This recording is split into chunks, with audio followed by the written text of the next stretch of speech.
नमस्कार, मी उर्मिला कुडे डिझाईनवर तुमचं सर्वांचं खूप खूप मनापासून स्वागत आहे. तर बघा, ह्या ब्लाऊजची उंची आहे 13.5 आणि मी घेतलेला आहे 14.5 म्हणजे 1 इंच प्लस मिळून घेतलेला आहे. तर बघा, या पद्धतीने 10.5ची घडी घेतलेली आहे. इथं शोल्डर घेतलेला आहे 5.5चं आणि मोंढा पण घेतलेला आहे 5.5चा. तर बघा, खडूनी मार्किंग करून घेतलेली आहे. इथं घेतलेलं आहे 1.5 इंच आणि गोल राऊंड देऊन कट करून घेतलेला आहे मोंढ्याचा भाग. तर बघा, इथं गळ्याची रुंदी घेतली आहे मी 2.25. तुम्ही 2.5 पण घेऊ शकता. शक्यतो मी 2.25च घेते, म्हणजे गळा वगैरे उतरत नाही. नॉट तर मी लावतच असते. तर बघा, इथं 2.25चा गळा घ्यायचा आहे आणि उंची घ्यायची आहे 9.5 गळ्याची आणि इथं घ्यायचं आहे 2.5 टाकून, म्हणजे गळ्याची रुंदी थोडीशी खोल येते. आणि या पद्धतीने बॉक्स तयार करून घ्यायचा आहे. गळ्याला तुम्हाला जसा आकार आवडेल तसा तुम्ही आकार घेऊ शकता. तर बघा, हे मी संक्रांतीचे ब्लाऊज शिवलेले आहे. तर बघा, मी कालच्या व्हिडिओमध्ये तुम्हाला म्हटलेले आहे की मी 3 ब्लाऊज एकासोबत शिवली होती, म्हणजे पाठीमागची डिझाईन आणि समोरचं पॅटर्न मी आधीच करून ठेवलेले होते. तर बघा, या पद्धतीने याची डिझाईन अशी बनवणार आहे, म्हणजे ही संक्रांती स्पेशल आहे. तर हे मला टाकायला जमलंच नाही, कारण ब्लाऊज एवढे शिवायला होते की हे अपलोड करायला टाईमच भेटला नाही. तर बघा, या पद्धतीने असा आकार देऊन घेतलेला आहे आणि खडूनी जशी मार्किंग करून घेतलेली आहे तसं आपल्याला कट करून घ्यायचं आहे. तर बघा, या पद्धतीने कट करून घेतल्याच्या नंतर आता ब्लाऊज पीसाचं जे कापड आहे ते कापड आपल्याला सुईचं ठेवून घ्यायचं आहे. तर बघा, या पद्धतीने असा आकार आपला गळ्याचा झालेला आहे. तर बघा, हे कापड घेतलेलं आहे पण ब्लाऊज पीसाचं सुईचं ठेवून आणि त्याच्यावरचं जे गळा आपण कट करून घेतलेला आहे अस्तरचा तो ठेवून घेतलेला आहे. पिना पॅक करून घ्यायची आहे, म्हणजे इकडे तिकडे सरकणार नाही. तर बघा, या पद्धतीने आपल्याला असा गळ्याला टिप मारून घ्यायची आहे, कमरेला पण टिप मारून घ्यायची आहे.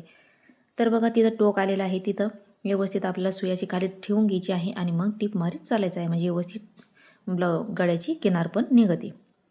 तर बघा, त्याच्यानंतर गळ्याला टिप मारून झाल्याच्यानंतर कमरेला आपल्याला अर्धा इंचाची अशी टिप मारून घ्यायची आहे व्यवस्थित. तर बघा, टिप मारून झाल्याच्यानंतर आता हे जे आतला गळा आहे तो गळा आपल्याला असा कट करून घ्यायचा आहे अस्तर लेवल. तर आपल्यावाली जी टिप मारलेली आहे ती कट नाही झाली पाहिजे. तर बघा, याच्यावरती छोटे छोटे असे कट मारून घ्यायचे आहे, म्हणजे पलटाला पण एकदम सोपं जातं आणि फिनिशिंगसुद्धा व्यवस्थित येते. तिथं ओपन जागा आहे तिथून आपल्याला सरळ करून घ्यायचं आहे. त्याच्यानंतर व्यवस्थित झाल्याच्यानंतर आपल्याला अशी काठोकाठ आपल्याला टिप मारीत चालायचं आहे गळ्याला व्यवस्थित. तर बघा, तुम्ही माझ्या चॅनलला अजून लाईक शेअर सबस्क्राईब नसेल केलं तर नक्की लाईक शेअर सबस्क्राईब करा आणि बेल आयकॉन पण प्रेस करा, म्हणजे जेव्हा मी व्हिडिओ टाकीन तेव्हा तुमच्या मोबाईलवरती अपलोड होईल. तर बघा, गळ्यावरती टिप मारून झाल्याच्यानंतर परत कमरेलासुद्धा आपल्याला टिप मारून घ्यायची आहे व्यवस्थित फिनिशिंगमध्ये.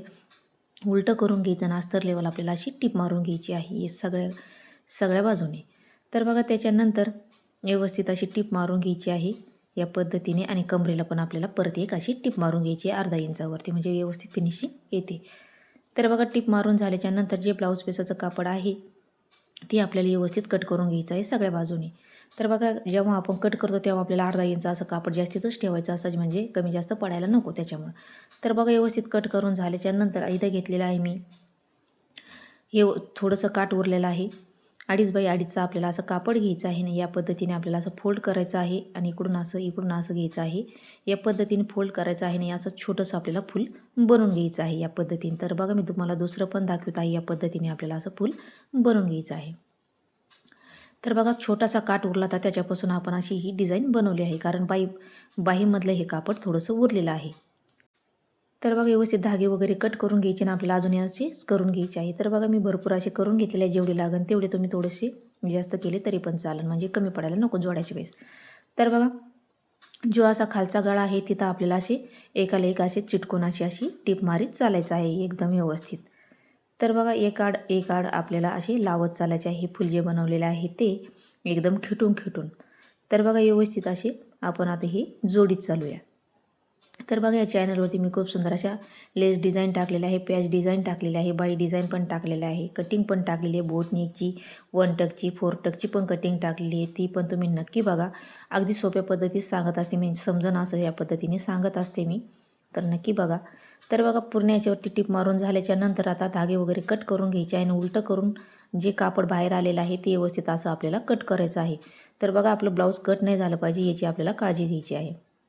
कट करून झाल्याच्या नंतर आपल्याला जी आवडेल ती आपल्याला लेस घ्यायची आहे आणि या पद्धतीने आपल्याला मी कट करून घेतलेली आहे आणि या पद्धतीने अशी लावून घ्यायची आपल्याला आधी या पद्धतीने वरच्या गळ्याला आणि डबल टिप मारून घ्यायची, कारण ही मोठी लेस आहे त्याच्यामुळे ही डबल टिप मारायची आहे. तर बघा, या पद्धतीने इकडची पण मारून घेतलेली आहे टिप आणि इकडची पण आपल्याला लेस ही लावून घ्यायची आहे. तुम्ही तुमच्या आवडीप्रमाणे लेस लावून घेऊ शकता. तर बघा या पद्धतीने आता इकडच्या साईडने खडूने आपल्याला मार्किंग करायची आहे आणि ती उलटं ठेवून आपल्याला याच्यावरती उमटून घ्यायचं आहे. आणि या पद्धतीने जशी खडूने मार्किंग केलेली आहे तशी आपल्याला याच्यावरती अशी टीप मारीत चालायचं आहे. आणि जे याच्यावाले काठ आहे आपण जोडलेले फुलाचे त्याच्यावरती आपली ही लेस अटॅच करायची आहे. म्हणजे त्याचेवाले धागे वगैरे पण दिसणार नाही आणि व्यवस्थित आपली फिनिशिंगमध्ये ब्लाऊज येईल.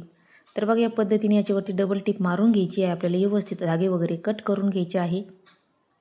तर बघा मी काल पण डिझाईन टाकलेली आहे, ती पण तुम्ही नक्की बघा. मी ती पण संक्रांती स्पेशल ब्लाऊज डिझाईन टाकलेली आहे, ती पण एकदम सुंदर आहे.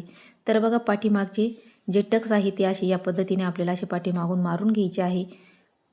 मध्यातून आपल्याला 4-4.5 इंच घ्यायची, उभे पण 4 इंच घ्यायचे आणि असे अर्धे इंच अशी खालून घ्यायची आहे. तिरकी अशी टीप मारून घ्यायची आहे. तर बघा पाठीमागचे आपले टक्स तयार झालेले आहे. त्याच्यावरती हाताने व्यवस्थित फिनिशिंग देऊन घ्यायची आहे. 2.5 इंचावरती आपल्याला हे लटकन लावून घ्यायचे आहे. तर बघा लटकन लावून घेतल्याच्या नंतर आता आपल्याला जे फुलं आपण बनवलेले आहे त्याच्यावरती आपल्याला असे छोटेसे मणी असे लावून घ्यायचे आहे या पद्धतीने. तर बघा मी सुई धागा घेतलेला आहे. तर बघा आता हे मणी आपण असे या पद्धतीने लावून घेऊया. सुई धाग्याने आपल्याला पॅक करून घ्यायचे आहे. तर बघा आपल्याला सुई धागा जास्तीतच दोरा घ्यायचा आहे म्हणजे आपल्याला कमी पडायला नको. तर बघा या पद्धतीने तुम्हाला जसे मणीला आवडेल तसे तुम्ही मणी याच्यावर लावून घेऊ शकता. तर बघा आता आपण हे लावून घेऊया. तर बघा मी व्यवस्थित सारे मणी लावून घेतलेले आहे. तर आता आपण पूर्ण ब्लाऊज रेडी करून घेऊया. तर बघा मी समोरचा भाग घेतला होता करून. तर बघा या पद्धतीने असं आपलं कटोरी ब्लाऊज झालेलं आहे एकदम सुंदर. तुम्हाला आजची डिझाईन कशी वाटली नक्की सांगा. लाईक शेअर सबस्क्राईब करा. भेटूया पुढच्या व्हिडिओमध्ये. तोपर्यंत धन्यवाद.